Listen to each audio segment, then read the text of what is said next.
Hello and welcome to the Bogey Club, a Break90 podcast. On our very first episode, we talk Tiger Woods, Bryson Dechambeau winning at the Arnold Palmer Invitational, and we get ready for the upcoming Players' Championship. Also on the pod, we ask, is golf growing through the aesthetic or love of the sport?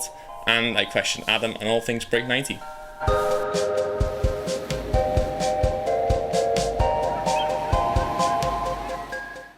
Hello and welcome to the Bogey Club. I am your host Max Burns and I am joined by the other half of Break90, Adam Gagnon. Adam, what's happening? How you doing, my man? Not bad. Did you watch the golf this weekend? Honestly, I did not, but I read a lot about it. I know Bryson Dechambeau won, and I know he did a lot of great things on this weekend. Yeah, he did. He drove, the lake on the sixth hole. He drove, it carried like 360 something. Oh my god! And it was insane. I mean, it was actually really good to watch. Yeah, because I was reading. I mean, he was 11 under. I mean, Lee Westwood was close to him, but I mean, on his victory, I mean, it's his 8th PGA Tour victory. I mean, he's becoming one of the best golfers in the game. Obviously, he's inspirational to everyone who's trying to play golf. They're trying to play hero ball. They're trying to hit longer. But I think in the grand scheme of things, when it comes down to Bryson DeChambeau, he is changing the game of golf. And it's something admirable. I mean, it reminds me of Tiger Woods in a sense. And, I mean, what he's doing is just... It's different for the game of golf, and I like where his speed's going. And, I mean, on his 8th victory, I think he deserves it for this year. What do you think of, the RNA and USGA trying to change rules and things because of him, because of his driving? Yeah, because of his driving. I mean, he's always been ridiculed his whole life. I mean, his whole career, even with his slow play and everything. Yeah, he used to be a scientist, doesn't he? Exactly. I mean, he has crazy algorithms to figure out the green. I mean, who the fuck knows how he plays golf? But one thing I know is he's doing it right, and he's always on point. And I mean, with this victory, it just goes to show, even him being ridiculed, it reminds me of so many great athletes, not even just in the sport of golf, but just in sports in general, that are consistently ridiculed for their greatness. And that's what Bryson DeChambeau reminds me of, and he's obviously persevering through it. And it's something inspirational to me. I mean, I don't hit long ball, I don't play anything like him, but just watching him play, it's fun to watch golf again. And that's a good thing moving forward, especially. Yeah, he's changed loads of things. Every club he has is the same size, every iron. Yeah, no. It's all the same. It's all 5 iron length, or no, 7 iron length. So his pitching wedge is same size, which obviously is not normal whatsoever. So Ping made all those irons for him. He's changed that aspect. But Rory McIlory was talking last week, wasn't he, where he just absolutely ridiculed the RNA, saying that they're looking at golf from such a tiny lens. For us, we want to hit a further. What do you carry? You don't even hit a driver, you hit a 3-wood. Yeah, you. For me, I'm carrying maybe 250 maximum. I need to hit it further, and that's why Rory McIlory was going off. But it was funny because they're trying to change things as if he's absolutely dominating every course he plays, which he's not really, because he only won by one shot. If you look on that hole, the 6th hole where he carries, it's 360 or something. He could have went for the green. The reason why he didn't is because where it would have landed, it would have went off the back, and it would have been a tight over bunkers, or even in the bunkers, to a bad pin position. So he went just to the right to chip on. So Lee Westwood went completely opposite way, 300-yard drive. Got on the same position Bryson did for their 3rd shot, so he hit it off the right side of the green. Bryson's 2nd shot missed the green, and he was only 60-70 yards away. And then they both chipped and got birdies. So it's just it's funny that people are saying he should change the game, but then there's Lee Westwood, who's 45 years old, getting a birdie the same as him. Nothing's really too different. No, you're right. I mean, looking at it that way, it's tough to think if you're hitting it further, is it a better advantage, or is it even giving you a different disadvantage? Because you still have to approach the green, especially if you're not going for it. Yeah. So, I mean, even for myself, if anybody's watched our YouTube videos, I have the worst short game of all time. So when it comes down to that, if I try to go for the green or even hit on the side of the green, I'd honestly rather be where Lee Westwood was in that position, to try to approach the green with one of my irons. And that's how I feel approaching any green in any situation. So with Bryson DeChambeau doing that, obviously he's a professional. He knows what he's doing. But in my form of golf, I would never go for the short game, because that is my weakness. And I feel like I could get closer with an iron at this point in my life. Granted, I haven't played much in this off season, but going down to it moving forward, I have to practice more on my short game. But getting back on the Arnold Palmer Invitational, Bryson DeChambeau. He won by one shot. On the Sunday, he was the lowest score, which was only 1 under. Lee Westwood the day before went 7 under. Holy shit. Which just shows he was a good golf player. That's the biggest thing. He's still good at golf. Just because he hits it far doesn't really matter too much, I don't think. And it's only, like, you seen what happened in the Masters in November. He was terrible. And part of that was that he was going into it, talking a big one, but he wasn't too good. But I love the Arnold Palmer Invitational. I think it's like, it sets up this golf season properly. It's obviously started like a month ago, but I think it's one of the first big tournaments. It's won by major winners constantly. So we got up before. Tiger Woods has won it 8 times. Molinari, McIlroy, Leishman, Jason Day, Ernie Els, Vijay Singh, all major winners. And then it leads into next week, which is the Players' Championship, which we'll get onto at the end. But someone mentioned then Tiger Woods. Obviously in the news lately, unfortunately. It's very sad, very sad. Yeah. I mean, who knows if he'll ever play golf again. Yeah, the talk on the first few days after is that he won't play professionally. I think he might be able to play golf, but not on a professional standard, which obviously it's just, everyone's happy that he's safe, and Charlie's got a dad and things. And I text mates after saying all our eyes turn to Charlie now. He was also sick. Yeah, he's 11. He's a beast. I mean, he has a better shot than me. And even watching him on the TV and just even a few snippets. Granted, I didn't watch the whole match where, like, the father-son tournament that they had. But mate, it was so good. I know. I never got the chance to see it, but I saw some highlights, and man, he's just like his dad. Charlie's driving. Obviously, he drove from like 100 yards further down because that's whatever his handicap is, and he's 11. I don't think he could drive the full distance, but he's hitting these drives, right? And then he's turning to the tee box with Tigers, and he's putting his thumbs up saying it's good. Yeah, exactly. Tiger walks off the tee, doesn't take his tee shot, just goes with Charlie's shot because he's put his thumb up. It's just wild. So I mean, he's gonna obviously be pro. I mean, that's just like my odds. I'll put money on it. Shout out Vegas. I don't care.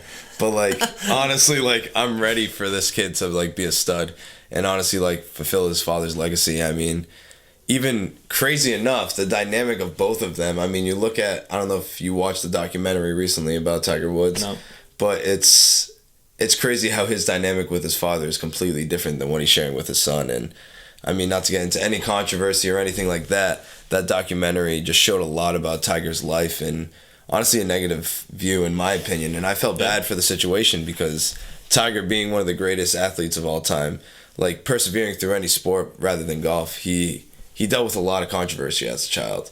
And like between his father and between everything he went through just consistently playing golf, I feel like he lacked a childhood, and that's where he fell into those crazy things back, and I even forgot what year, but getting into crazy controversies in Vegas and with all those hookers and all that stuff. And whatever it was, whoever he was with, like regardless of the situation, he just like he was a recluse because he never had a childhood, I feel. And that's what I got from the documentary.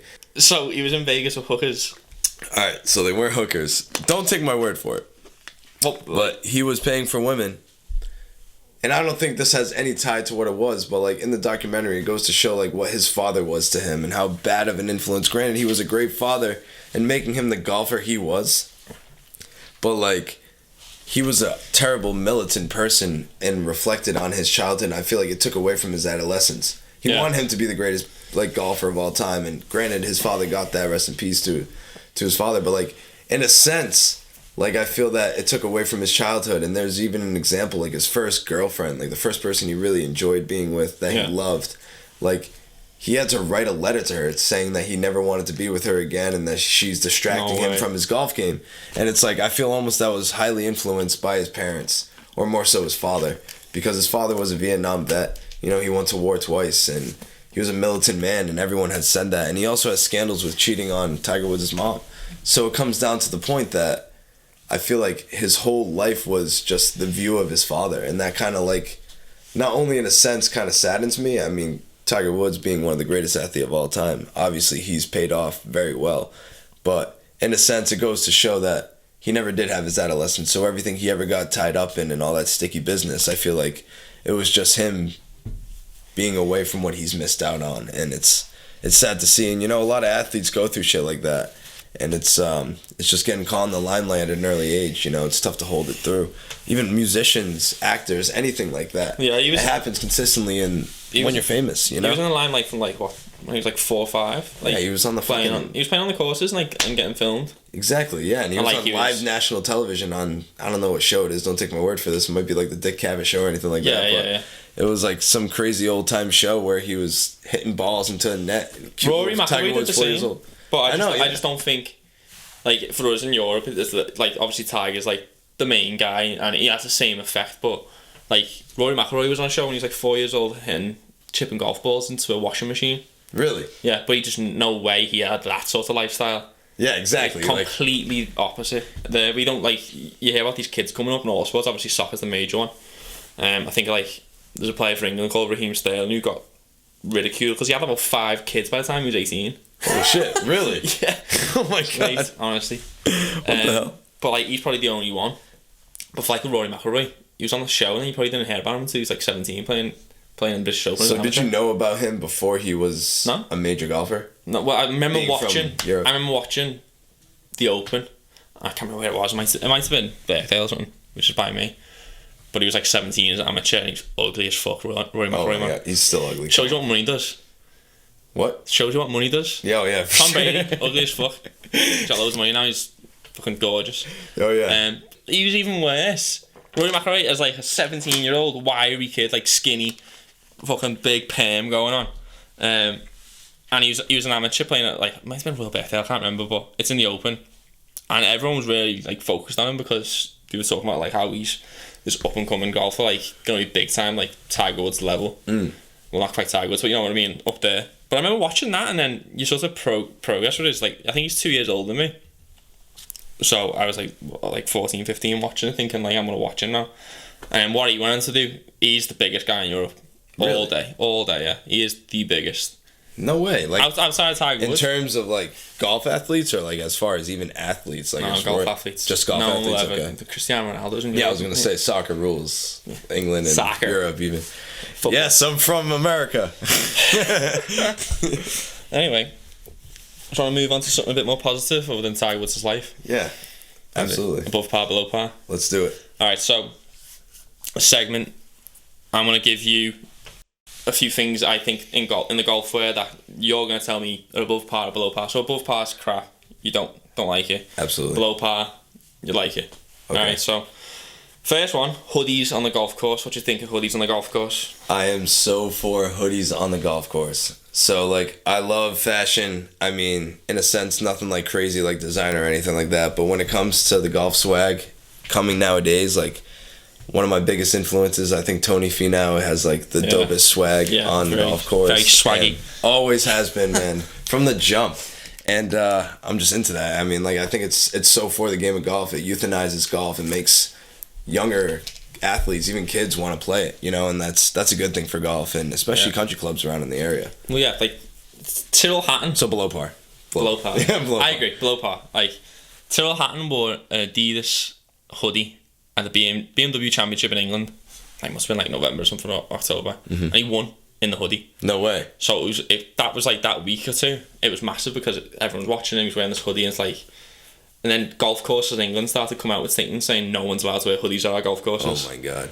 And it's so pretentious, man. I mean, I just, like, no disrespect to the game of golf. Obviously, it started in a way that, like, you can't take away from the history of golf. I mean, it always started with, like, having proper dress code and everything like that, from the clubhouse to the way you perform, but, like... Yeah, and ladies not allowed being at golf courses. Exactly. It's crazy how far golf has come to. It's true, though. Like, you laugh, but it's true. Like, it's so true. Like, even everything around golf, I mean, it's just come down to, like I said, it euthanizes golf. It's modernizing golf more than anything, and it's making it, like, a true legitimate sport. You watch basketball, I mean, in America, basketball, football, everything like that. As far as those sports, they're always sponsored, and they always have these fashion icons involved in sports, and I feel like they should be able to do that in any sport.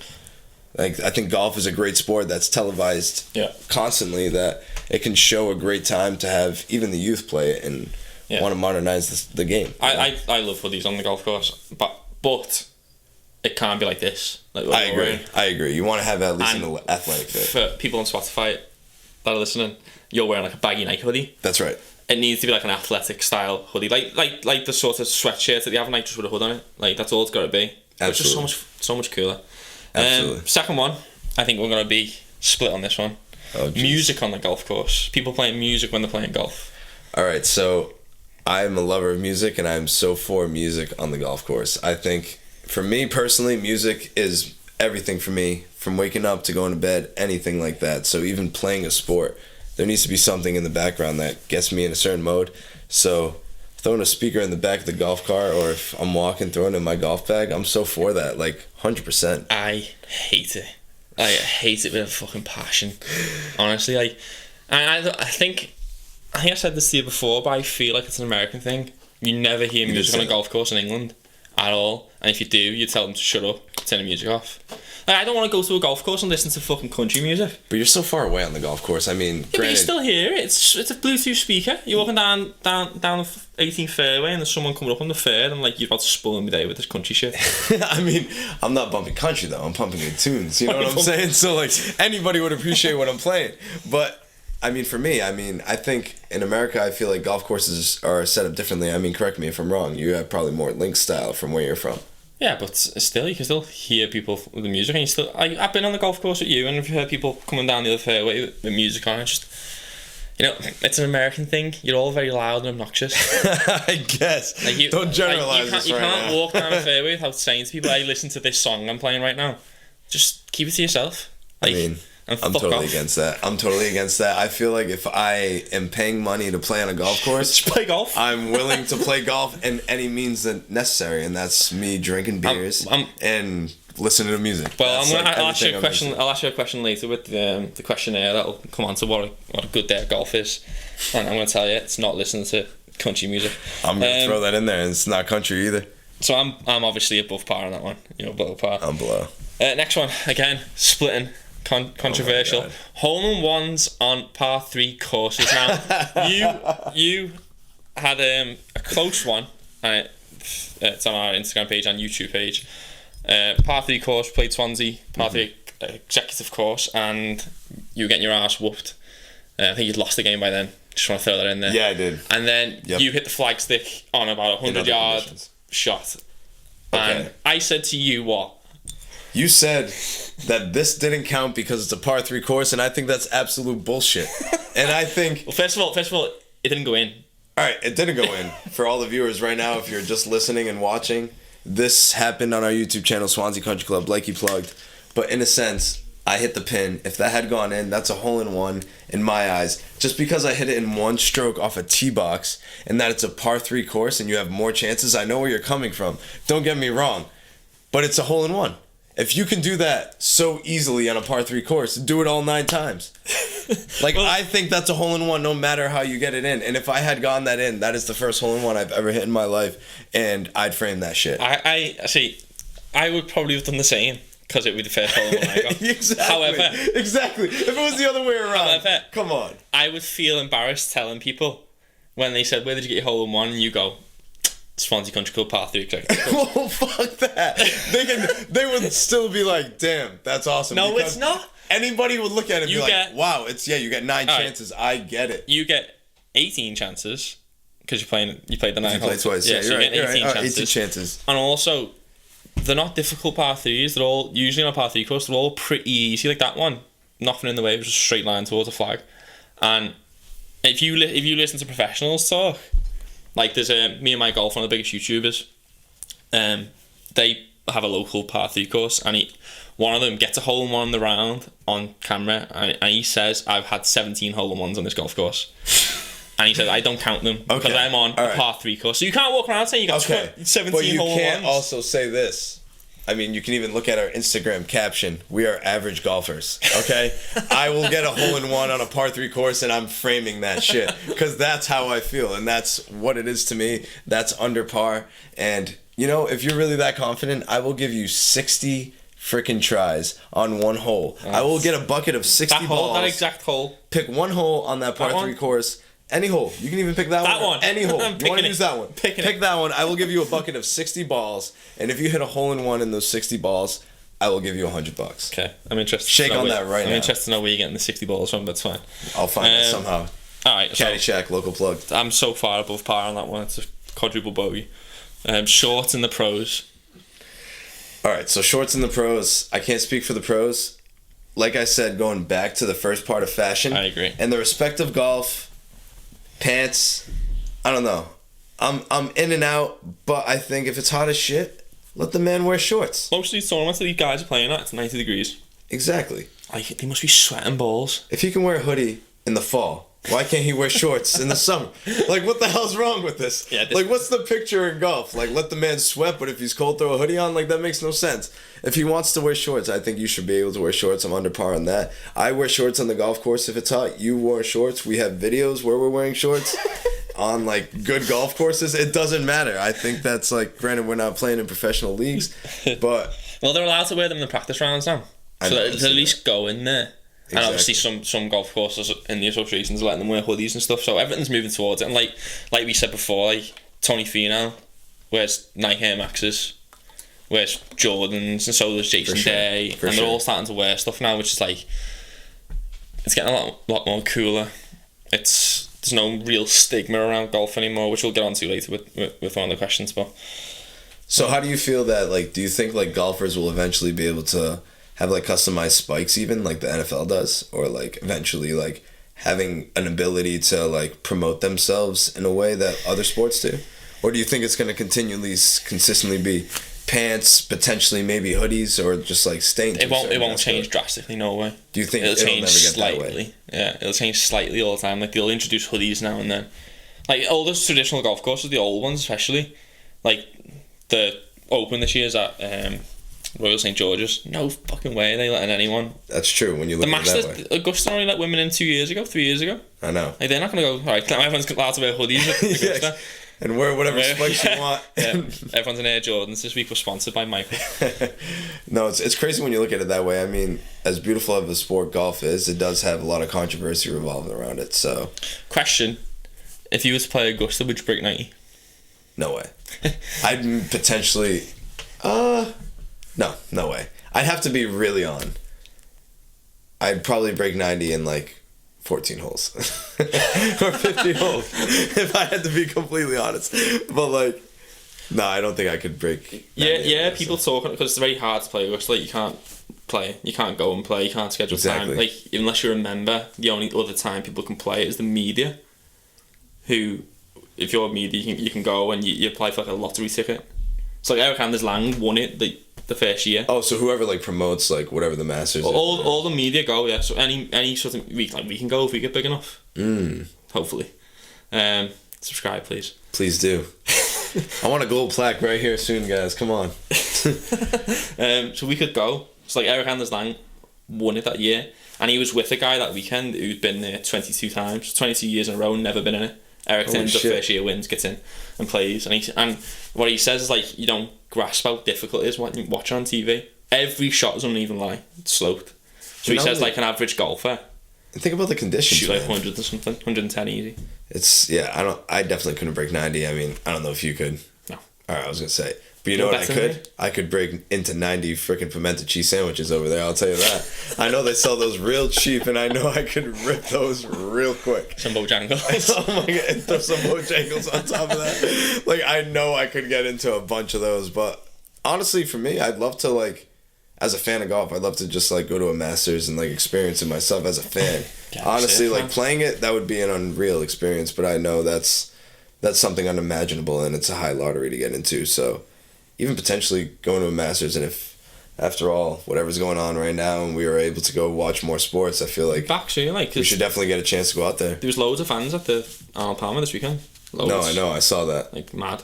And everyone had masks on, but, like, it was crazy watching it. Exactly. Like, Bryson on the last hole goes to putt for the win, and then backs off.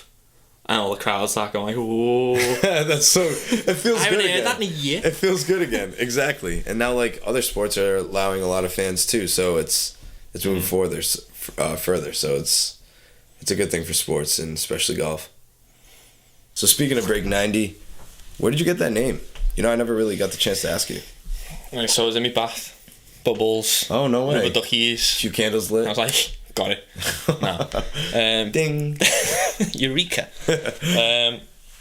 No, like, is that the beginning of lockdown last year?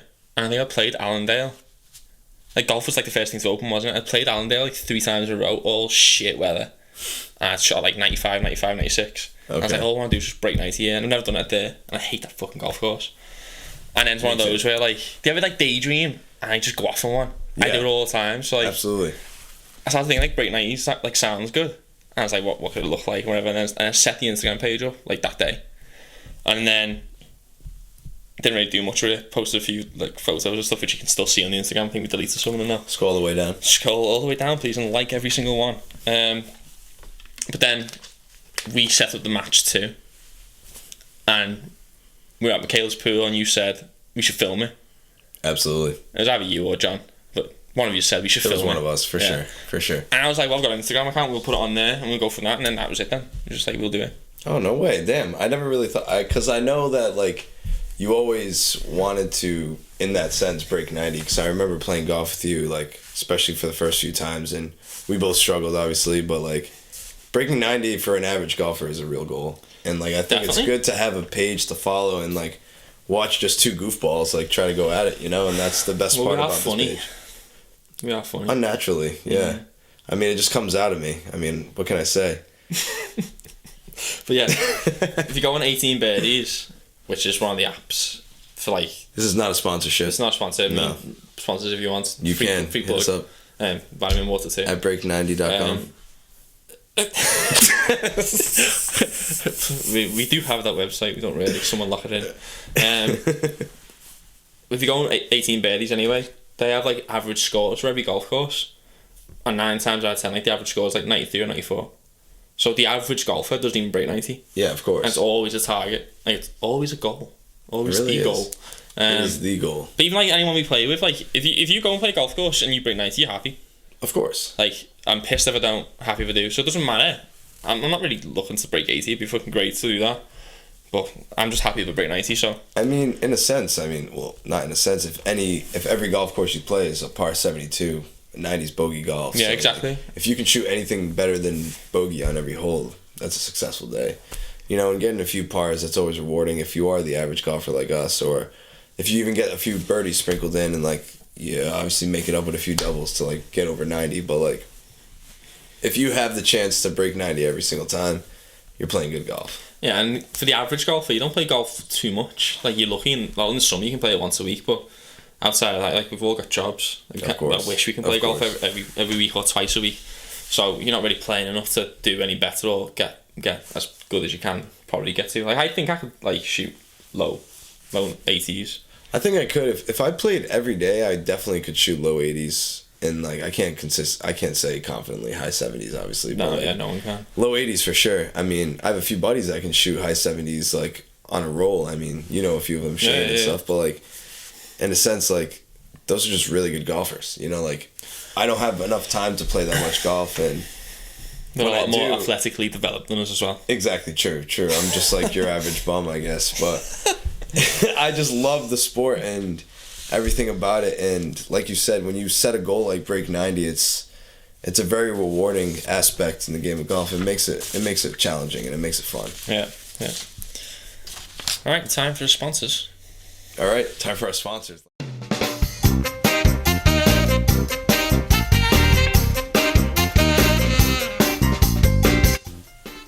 Good afternoon.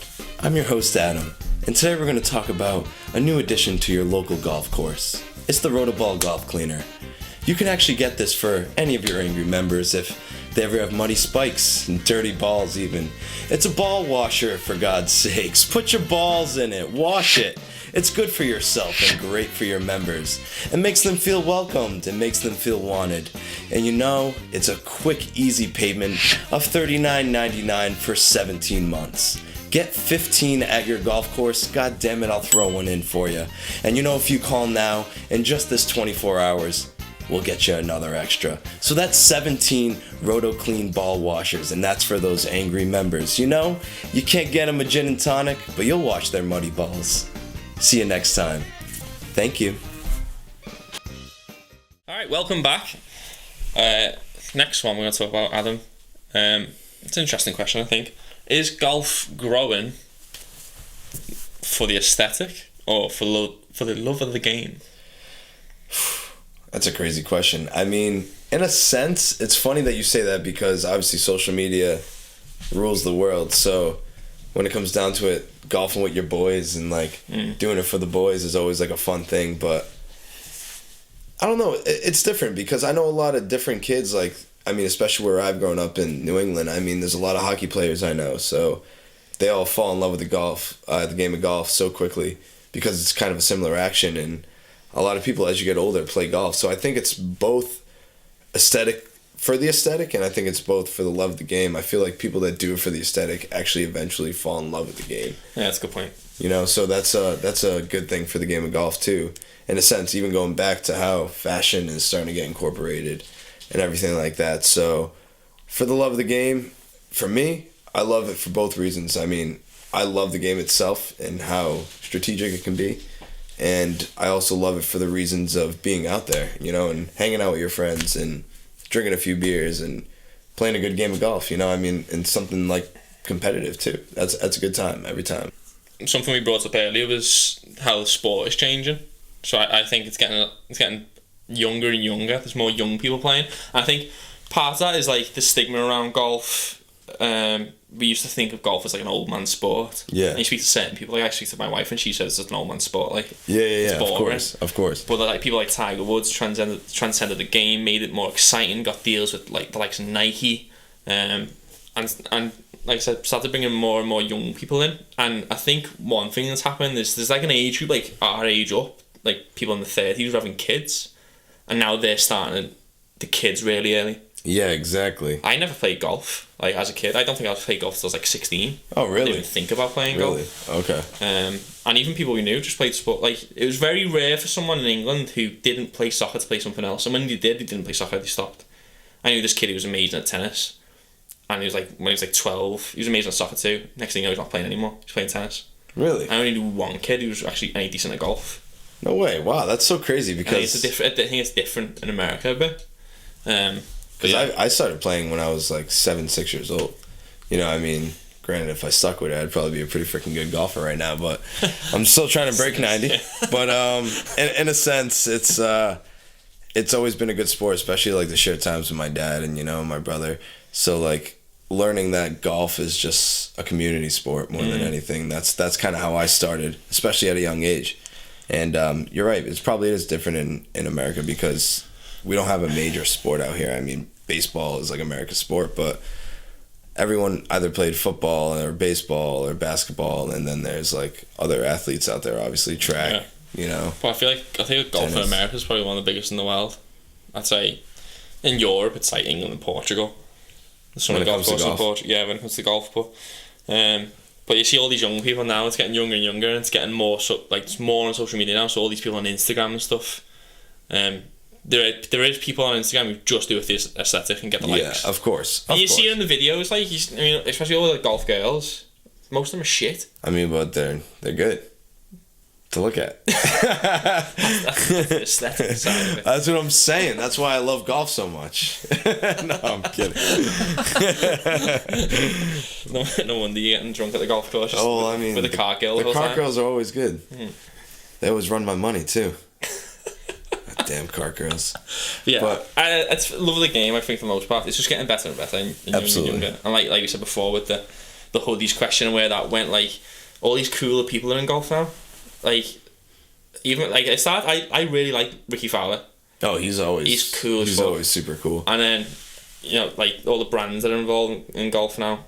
All these different like younger brands, not the major brands. So you got like Nike, and then you got like FootJoy and shit like that. Not like that anymore, but you got like Malbon. I really like Malbon Golf. That's one of my favorite brands that's like starting up recently. And I mean, you're obviously gonna love Titleist. You're obviously gonna love your TaylorMades, but Under Armour's making a splash, and Adidas, and obviously Nike's always been cool, and they're incorporating Jordan into golf, and then there's a lot of undervalued brands that like.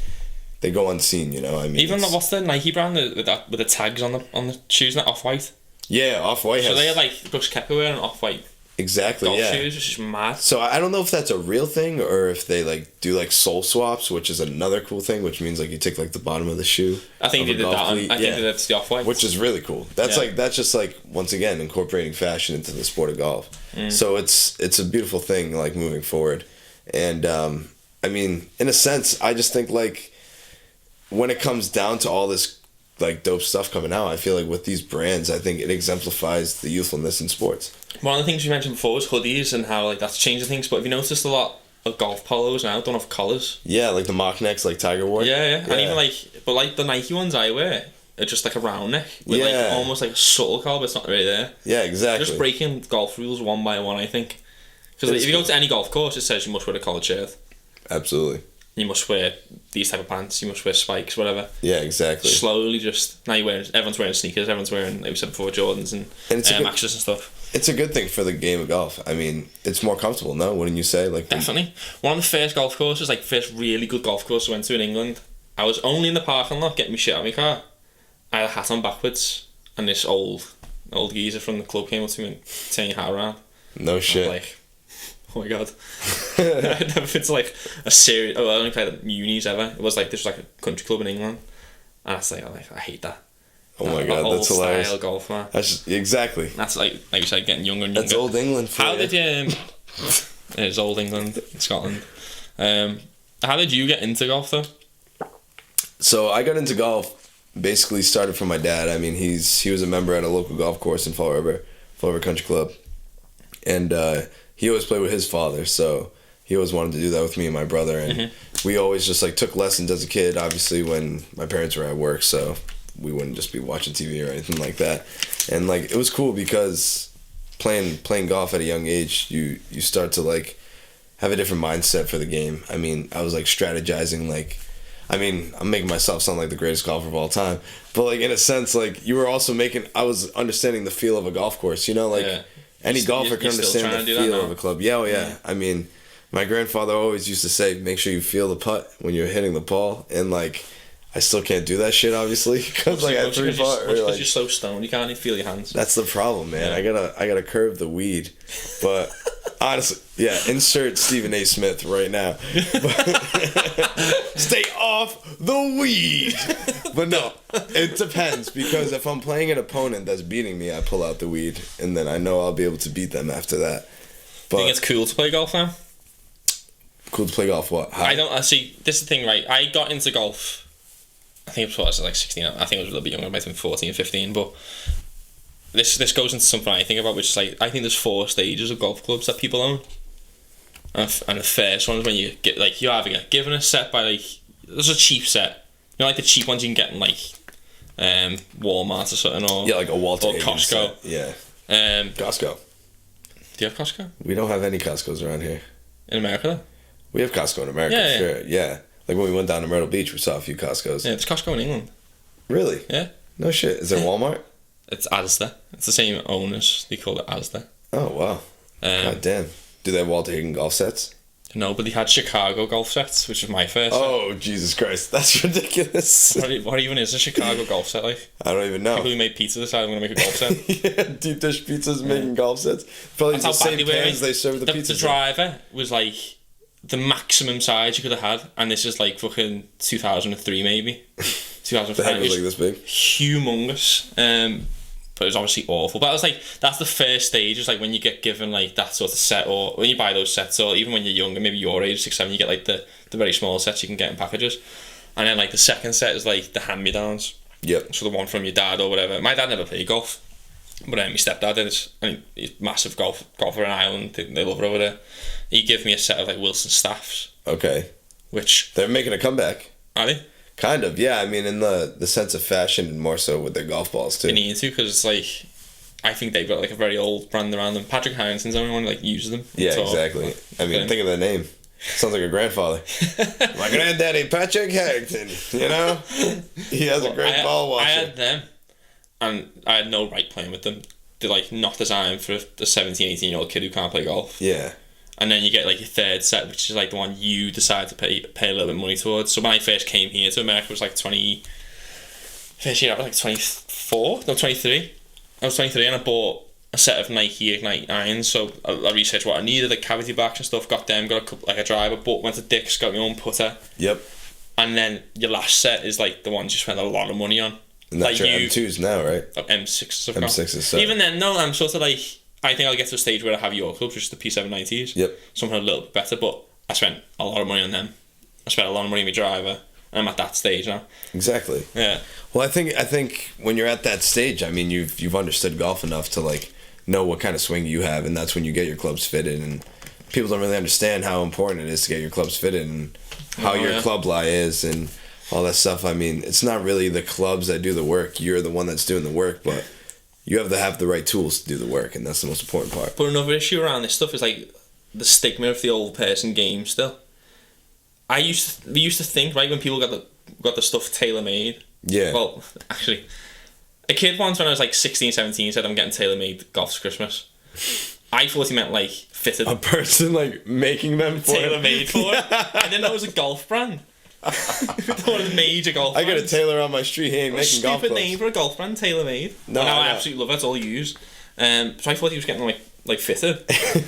But even then, like, people used to like make fun of people for getting fitted stuff. Like, you're shit at golf, why are you getting stuff fitted? Yeah, it's only now you realise, like, if you get the right clubs, it helps massively. Absolutely. Like, when I was playing before my P790s, I was playing with Cobra Cells, and I bought them at Dick's Sporting Goods, and I literally cavity back, same situation as you. That was the first set that I really put money towards. Well, honestly, the second, because the first one I got was I kind of bought it off somebody, but something that I got off a wall, like brand new. And I learned a lot about my golf game with that, with the cavity backs and my swing and everything like that. So when I bought the P790s and I got them fitted, I never realized how important that process is.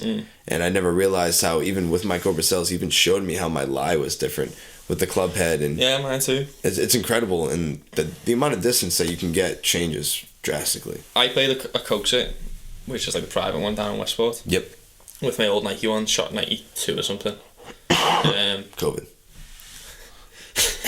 Shot 92. Went and got myself fitted for those, and when you get in the process, you're like, oh my god, like I'm hitting these like 20, 25 yards further, whatever. Guess what I shot when I went back to coach it next week? Oh, broke 90 now? No, shot 92. Oh. Nothing changed. No, really? That's crazy. But like, it was my first game back, it was windy as fuck. Wow. But, like... Well, a Coke sits right on the water, so... Yeah, but when you start playing with them, you're getting used to them, and it's just like, different world. Absolutely. And then next thing you know, breaking 90, it's all down to the clubs. Not really. You need to put effort in. You need to practice. You need to keep playing. I mean... Yeah. When you having said this, it doesn't mean that you go spend $2,000 on a set of clubs. You're suddenly going to be breaking. If you're trying to break 100, yeah, no, there's no way. No way. You need to like. I always tell people get lessons. Like, absolutely, go and get a lesson. I'm not ashamed. I mean, I've always taken lessons as a kid, even, and like it's good to just have, even if it's not like a paid lesson, to have someone watch your swing and be like, "Hey, you did this. Like, why are you doing that?" And that's always a good thing. Like, you can't fix your own swing, and I've realized that in golf. Alright, I think it's time for the Break90 Questionnaire. Now, this is something we put out on Instagram a few weeks back and got quite a good sort of response from. I'm going to ask you 10 questions, and we'll talk about it. I'll throw my answers in as well, but first one, first time breaking 90. Jeez. I probably can't pick a date, like, off the top of my head. Like I said, I've been playing golf since I was like 7, so I've definitely broken 90 at a young age. How old were you, think? I remember breaking 90 in high school, though, for sure. Probably like when I was a sophomore in high school or junior in high school. I mean, I was playing golf at a golf course every single day when I was on the golf team in high school. So 5 days a week at a private country club. I mean, you can't get better than that, and you're just developing your golf game. So breaking 90, or in that case, we only played 9. So breaking 45 at that point was easy, like very easy, and it happened consistently, and being under 45 was always a goal for the team itself. So it's kind of funny how in total I'm at break 90 right now, and that's still the goal. But when I played consistently, I definitely broke 90 at a young age, for sure. I think my first time was here. I think I might have in England, but the golf course by me was like a par 67, so I don't count it. Breaking 90 is probably 23 over. Well, which really normal breaking 90 is like 18 over. Yeah, exactly. So there's 5 extra shots. Yeah. So we don't really count it. But here, Montauk Country Club, which is important for Irons. Pretty hard golf course, but that's when I first got serious about it. So were there a lot of par 3s on that course? Because if you got a hole in one, no par 5s. Would you count it? Tell me right now. Would you count silence for a bit. Yeah, well, that's a real golf course. It's just no par 5s. It's got more par 4s. But I'm just saying, if you hit a hole in one on a par 3 on that course... But it's a real golf course. Oh my god, get off this honky tonk. A real golf course is between 72 and 70. I've always seen golf courses at that par. Yeah, no, it's a real golf course. It's just there's the same amount of par 3s. Come on now. Hey, the first 3 holes in that course, if you get out of there like +7, you're fucking happy. Really? Honestly, yeah. Lowest score. Jeez, lowest score, I would probably say, and this is just like guesstimating because I never really started giving a shit about golf until I started playing Break90 and trying to like make sure I'm keeping a consistent score basis. But I know for a fact I shot under 85 before, but just for the sake of the podcast, I'm going to say 85. I think you shot lower than that. I definitely think I've shot like an 82. I thought you told me once that you shot in like the high 70s. I thought I may have. I don't know. But for a fact, off the top of my head, I can remember it was either like an 82 or an 85 or something. Mine was an 83. Okay. And that was like 4 years ago maybe. Hell yeah. That year I got married. So when I bought those clubs in 2017, I must have played golf twice a week for like the whole summer. I played Friday nights at Montauk. Don't tell your wife. Yeah, got married, just played golf more. This never happens. You see all those memes and everything. Putting a hard cap on to FaceTime your wife at the golf course. Honey, I'm at work. Like you gotta keep doing that the rest of your life now. And so I played Montauk every Friday night, and I played LeBaron on Sundays because I knew people that worked them. And then I shot 83 at LeBaron, which is a hard course anyway. But I was playing loads. It goes back to what I was saying before. Absolutely. Highest score. Highest score ever. Jesus. Definitely over 100. I would probably say like Error. Doesn't show. 120. Oh no way. I think you're trying to have like a tough time saying ever. You're like error. I was like, what the fuck? No, yeah. Error. Yeah, it was literally like when you step on a scale and you're really fat. Yeah. Yeah, that's how high my score was. I wouldn't know what mine is. I stopped counting definitely. When you start like putting frowny faces on your scorecard, that's when you know it's bad. So you actually still have the scorecard by the end of the out. I frame all my frowny faces. Okay, that's like my shining art. I've definitely shot 140 something. Definitely. 140. Yeah. You suck. Yeah. Yeah, you're really. That's bad. like a triple bogey. Is that 9 or? No, 8. 9 holes, 100 foot. But they're all par 3s. You click a hole in ones on them. Oh my god, get out of here. Like I said, if you can get a hole in one in 60 shots, man, I'll give you $100. Favorite golf brand? I think you mentioned it before. Favorite, yeah, Malbin. I like Malbin a lot. I think that's a really cool, really fun brand, and it incorporates a kind of like streetwear fashion into golf. Yeah, since you said that, I do like Malbin, but Nike for me. Yeah, I love Nike golf, man. Of course. That's all I ever wear. That's very true. To all the listeners out there, if you have any gifts for Max, Nike it's a golf. Nike golf something. Yeah. That's it. It's all I wear. Sneaks, everything. And funny enough, I only get them from Burlington Coat Factory. Discount prices! Exactly. Shout out the Maxinista Max. Last time you played? Myrtle Beach. When we went down to Myrtle Beach, that's definitely... Oh, no. When we played at Newport in the indoor golf. I don't count that, though. Okay. Real golf course. Real golf course would be Myrtle Beach, yeah. Yeah, played Pine Lakes. Most recent video was that we posted on YouTube, was that one, wasn't it? Okay. So, go check that out. Check it out now. Part 2 coming out soon. It's fun. Last time I played, I think I played a Cokes after that, and I was horrendous. How do you get the chance to play Coke? I've lived in Westport my whole life. So I'm a professional professional soccer coach for the people at home, and a person I coach with, he used to coach one of the greenskeepers. Oh wow. So every now and then I just text him saying, "Can we get on?" He's like, "Yeah." It's always empty. Always empty. Then why can't you just like jump on? I'm not promoting any of this tomfoolery, folks. No, because you have to walk straight back past like the clubhouse, everything, to get onto the first tee. The first tee is literally in front of the club shop. Oh no, where the guy stands. But we're always on there empty. It's hard though because it's always super windy down there. But yeah, I'll get you on next time. Yeah, please do, because I want to play it really bad, and yeah, I heard it was a fun golf course. It's good, yeah. It's beautiful, like around the water. Favorite golf influencer? Favorite golf influencer? I have a few of these. So, for YouTube, I really like GM Golf. Wrong. Break90. I like Break90. Break90's the best. But other than us, because we're the shit, I think GM Golf's really cool. I think they do a really good job, just like with their videography and everything like that. Well, they're a good golf channel, whatever it is now. I think they're really cool. They're a little like foolish, but so are we. And I don't know. But the difference is they're good at golf. They're very good at golf, and we suck. Yeah. We're trash. We're just alcoholics, stoners, degenerates. That's just me. Never mind. Yeah, exactly. But anyways, Max is a married man. But my favorite is Eric Anders Lang. Of course.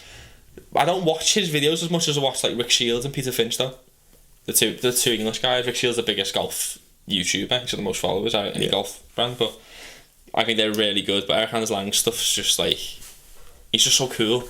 Of course. No, I think he's done so many great things. Like, he's even gone to different countries to play like these wicked small golf courses, and he does a Break90 series as well. Yeah, it's true. I know. He plays the major tournament, so he like stole that from us. Yeah, I didn't get that from him at all. What's up, Eric? Come see us. Copyright claim on our desk. One Break90 Boulevard, Massachusetts. Come get us. Yeah, he does the Break90 series where he plays all the open, like all the majors, doesn't he? The 4 majors usually. Yeah, all the way at the tips too. All the way to tips, yeah. And I think he's only done it once. He only broke 90 once. I think it was. You think you could? No way from the tips. Barely reached the fairway. I don't even think you could get the ladies' tee box with your drive from the tips. All right. Yeah. Thanks. No problem. Just being a friend. Favorite golf film. Favorite golf. There's only a few to choose from. I know what yours is. Yours is Caddyshack. Yeah. I'm a Billy Madison guy. Happy Gilmore. Happy Gilmore. Billy Madison, also a great film, but Happy Gilmore. It's just anything Adam Sandler's in, he's just the same person. So good. But yeah, Happy Gilmore. Yeah, it's close, like, but I mean, Caddyshack's great. I mean, I always used to be called Chubbs as a kid, so to see Chubbs as his golf coach was pretty dope. Why were you called Chubbs though? Because I was chubby, believe it or not. Okay.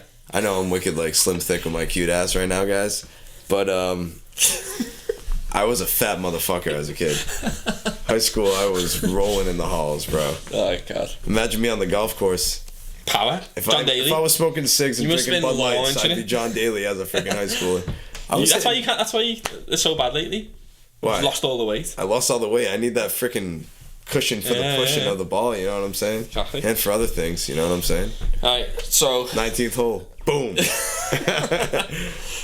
This question I think relates to something I said earlier about music and stuff. What is a good day on the golf course to you? Man, good day on the golf course is with my crew, Break90, going out there. I got a few beers in the cooler, got a nice blunt rolled, got some music bumping. It's a beautiful day out. Not too hot, not too cold. I like a nice breeze. Give it like a 75-degree day. You know, that's like the best round of golf. And obviously if you're breaking 90, it's even better than that. So that's my ideal game of golf. And I mean, people are against like getting in like under the influence when playing golf. But hey, I'm playing my game of golf. You play yours. That's how I think. As long as someone picks you up and drives you home. Drive safe, folks. That's right, exactly. Drive safe. Or Uber sponsorship. Yeah, I'd say the same. Just not listen to country music. I don't listen to country music. Where are you getting this nonsense from? Just every American you listen to country music. No, I don't. I literally have listened to Hoodie and the Blowfish. Every song's the same.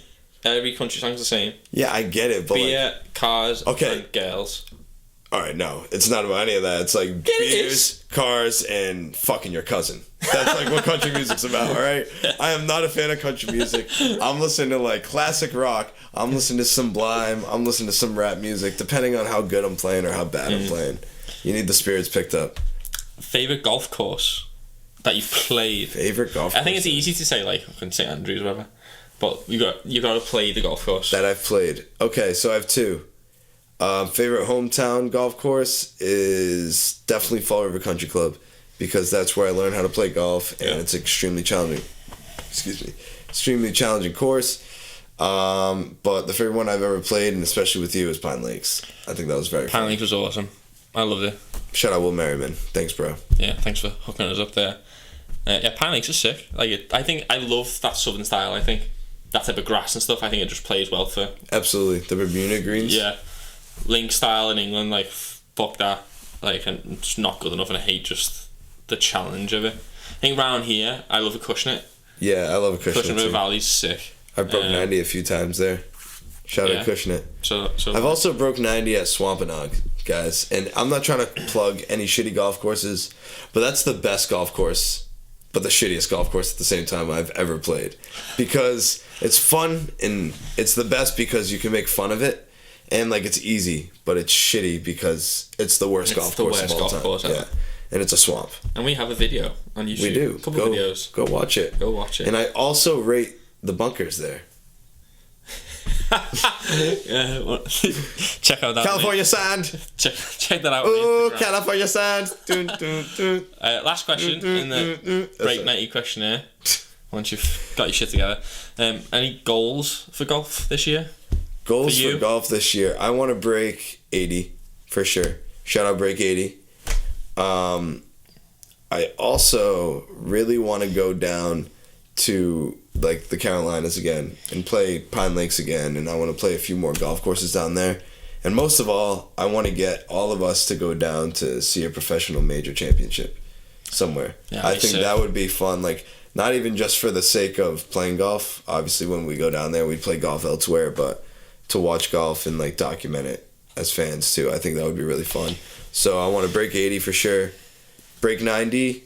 I want to break 90 probably like 20 times, 25 times. I just want to break 90. Like, don't want to hit anything. If I hit anything over 90, I'm just going to stop. You're going to quit golf? Yeah. Shout out Will. He's still retired, man. Nah, I mean... Give me that putter. I don't think that I wouldn't do that anyway, but I just want to try and break 90 every single time. Go and see a major. Ryder Cups this year. September, that'd be sick. That's true. Where are they playing? It's in America somewhere. Oh, no way. I'm pretty sure it is. It was in France last time. That's pretty sick. So maybe we should try to catch that. Yeah, September, so that'd be pretty cool to see. But I don't think I've got any other real golf goals. I just want to play as much as I can. Absolutely. I agree. Yeah, I wish I could play it every week, but we'll see. Alright, so I think we'll finish off with the upcoming tournament.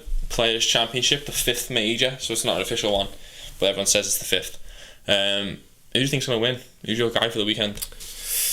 Jeez. I don't know. I haven't watched much golf this year, but I always put my money on the same guys, and I usually lose. So with that luck, I think I'm going to continue doing that because I love the pain. And I'm always torn between a few people. I'm always a JT guy. I love Justin Thomas. But Jordan Spieth making a comeback. I was just going to say that. I always love Jordan Spieth. Those are my two guys. I'm glad he's making a comeback. And they're boys, which is cool. But Schauffele, that's my guy. Or however you say his last name. Sander Schauff. Correct, yeah. Schauffele, yeah. He's my guy, and my brother always puts money on him no matter what, every single time. He's been close. He's always been close. On all the big tournaments, he's close. And I think he deserves a tournament win. In the Genesis, he was close, wasn't he? He came third, fourth. I always go for Tommy Fleetwood, obviously. Yeah, of course. Got a flow. Hottest golf course. Local guy to me. Golf course, for sure. Some Southport. I don't know, Rory's been playing well lately. He had a bad round yesterday. He, on the same hole Bryson drove it, he put it in the water twice. Mm-hmm. And then got a double bogey. Yeah, ended up making a double bogey from 260 yards out. Really? So he got up and down from 260. Holy shit. That's crazy. I mean, you can't even say Dechambeau might not have another chance to win this. Yeah, he's on form. He's playing well. He played well in the last tournament as well before this one, which he won. It's a course Rory won last. So last year, they'd done the practice round and then everyone shut down because of COVID. So obviously they didn't have a winner last year. Rory's the last one to win it and he loves it there. I think Sawgrass is sick. Yeah, Sawgrass is sick. It's one of, I think like majors when you stay at one location, they're like really cool. But like Augusta's always there, obviously. Absolutely. Sawgrass is always there, even though it's not a major. But Sawgrass playing it, it's just, and the 17th Island Green. It just goes to show like a difficult golf course though. Like if the pros always know that it's going to be there, they should be able to play it. But like it's tough. Yeah, the conditions are crazy. Like they play it all the time. Like the scores never change. It's always that sort of. That's why if we were to redo the match, I think we should always play it at the Cape Club because Will and Brett have nothing on us, and I think we know that course. We also have better than them. We also have two cameramen this time, so that's true. Camerawoman. You can follow those people into the woods to make sure they're not. That's right. That's right. Brett always somehow finds his balls. Last hole, he must have been 40 yards left up on a mountain. Yeah. Oh yeah. By the range, like in a herd of billy goats. Here you go. Here's my ball. It's in a perfectly flat area with a gap to the green. I looked at that ball and there was not any scuff on that ball. Like that thing hit like 75 to 80 trees like on the way down, and that had not one scuff. Like that's a pocket ball, and I know that for a fact. But hey, we still won. Karma's a bitch. That's a good idea. Doing kickflip again. We should. That'd be pretty. We should. Pretty And we're awesome gonna get a trophy. We're gonna get a ginormous trophy. Yeah. And they're gonna buy us champagne again. And we're gonna spray it all over. I mean, you always more for the first year. We beat them too, but that's true. Yeah, so I'm going Tommy Fleetwood. I'm also going to go Rory because I have to. But yeah, we played an Island Green not too long ago. Yeah, we got to go back there for sure. I want to do a challenge on it. It's because I mean, in that video, what did you do? You hit it in the water twice. Yep, that's my standard on Island Greens for sure. I got a par. Should have got birdie. I know. Watch that video. It was terrible that round. So don't watch the clip of me getting the par, but don't watch the subsequent video that will come out at some point because I was horrendous.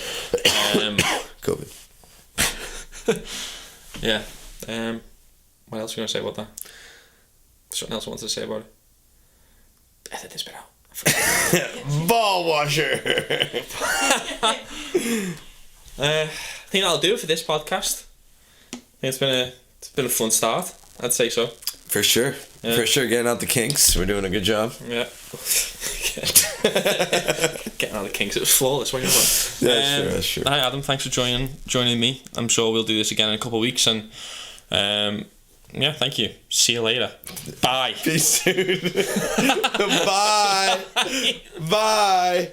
We're gonna have guests soon. Have a nice Bye.